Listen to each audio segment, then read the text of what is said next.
If you need to cancel a pending transfer on Pocket, follow these straightforward steps to ensure your request is processed correctly. Step 1. Open the Pocket app. Launch the Pocket application on your device. Make sure you are logged into your account to access your transfer details. Step 2. Navigate to Transfers. Locate the Transfers section within the app. This is usually found in the main menu or dashboard, where you can view all your recent transactions. Step 3. Find the pending transfer.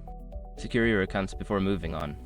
People seriously underestimate how often personal information gets exposed online now. Use SROC to monitor your accounts 24/7 and get notified immediately if your data gets leaked somewhere. It runs in the background, constantly scanning billions of breached records. And honestly, for how cheap it is compared to the value you get, it's worth it. Link in the description. Step 4. Select Cancel option. Once you have the transfer details open, look for an option to cancel the transfer. This may be labeled as Cancel, Withdraw, or something similar. Click on this option.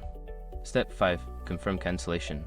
A confirmation prompt will appear asking if you are sure you want to cancel the transfer. Confirm your choice to finalize the cancellation process.